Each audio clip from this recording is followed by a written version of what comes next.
when you look at these factions, as you rightly said, splitting and splitting and splitting. Yeah, it's splitting like an atom. The point is, as a political negotiator, and it is not easy. I mean, let me tell our viewers here that negotiating with an insurgent group in an alien territory like Amsterdam or Bangkok is extremely tough. It is not easy as much as negotiating in our own territory. And I think one point in time, Mr. Padmanabha, you actually told them, look, you come to Delhi, we will talk to you in Delhi.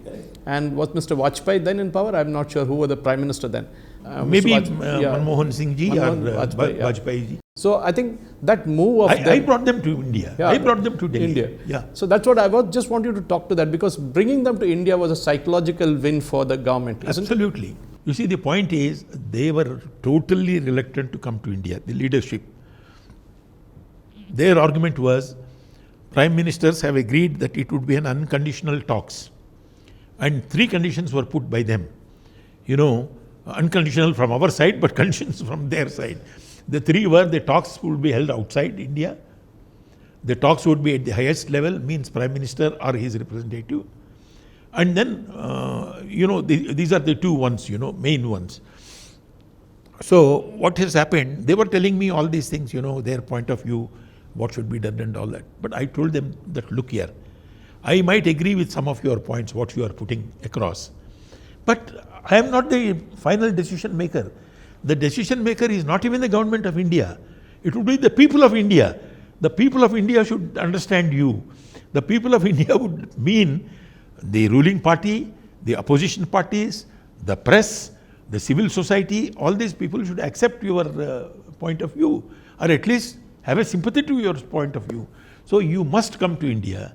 You must travel around India, go around India, see how the state governments function. You are talking of sovereignty. I don't understand what is the meaning of your sovereignty. According to me, every state government in India is sovereign. Prime Minister does not elect the Chief Minister. The people elect. And in Andhra Pradesh, Karnataka fellows don't vote. It is Andhra people who vote. In Nagaland, it is the Naga people who would vote. It is the Naga man who is elected. The budget is made by you. Nobody. So what are you talking about this? Perhaps the reason is because you do not understand the Indian system of working. You are only fed some information by your cadres, and that's what you believe. One is to understand you must come to India and go around India and see all the state governments. Talk to them how much freedom they have. 2, you talk to the ruling party, you talk to the opposition parties, you expose yourself to the press, talk to the press. I mean, this is how your point of view, if there is logic, it would spread. This is the point I told them, So you must come to India. And when they came to India, what I did was this, I think it's a very important point. They never understood the Constitution of India. They never studied, they never touched. The moment you said Constitution of India, they say that is your Constitution, we have nothing to do with it. We won't touch it. This is what they would say. And he would walk out. Then I told him that, look, shared sovereignty, you are saying something else you are talking about. This is sovereign for us, the Constitution of India. If you don't understand the Constitution of India, how can these negotiations proceed? So I said I would conduct classes in, on the Constitution of India. I said, get all your cadres, your leaders. I would take 3 months course. I conducted course. You ask the people. I brought them to India. All the leaders, I used to tell them, various powers of the state government, powers of the central government, emergency powers, judiciary, what powers it has, the control of judiciary over the executive actions, all these things. And then special provisions made for Nagaland, special provisions made for other states, Manipur, even Andhra Pradesh. Andhra Pradesh has a special provision. Correct. Gujarat has a special provision. Sikkim has a special provision. Arunachal Pradesh has special provisions. I said, these are all part of the Constitution. Now, you must understand what is there. Then you can ask this plus something. So I took classes after they came.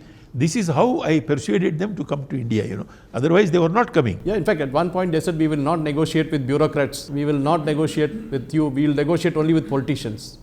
And I think you and Mr. KP Singh, then Director General of Intelligence Bureau, both of you were there as a part of the team that negotiated with them and finally brought them to India, to Delhi, and then speak to the Prime Minister here at that point in time. Incidentally, no politician succeeded me. I continued the talks for about 12 years. And another thing which we achieved at that time, which laid the basis for this 2015 agreement. 2015 agreement, the framework agreement. The framework agreement has been used, these words, for the first time in my negotiations in 2004. Muiwahe said, this is the framework agreement. What, his point was, I would come to that in a minute. What was I saying about politicians? So no politician actually was involved. But what happened was, they said you would continue to be the chief negotiator under the overall supervision of a committee of ministers. A committee was constituted of 3 ministers.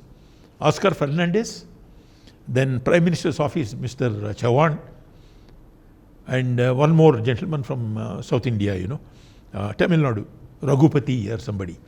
Those 3 ministers were constituted as a group of ministers for negotiations with this one. But I was the negotiator. I used to, all of them would participate, and that's how we continued. That is how it ended, by the time 2010, 2009 end, when I gave it up. That was the position. But the negotiations were by me and by the Director of Intelligence Bureau. I think somewhere along there, Mr. Sangma's name was also mentioned, but at one time, he never took over. He never was bothered because he also had a problem with other CMs of the Northeast. Very true. Because they felt that he was giving too much away and he was bringing in too much of importance. Please subscribe to Nationalist Hub English channel for more interesting videos, and don't forget to like and share this video. Nationalist Hub, it's a news revolution.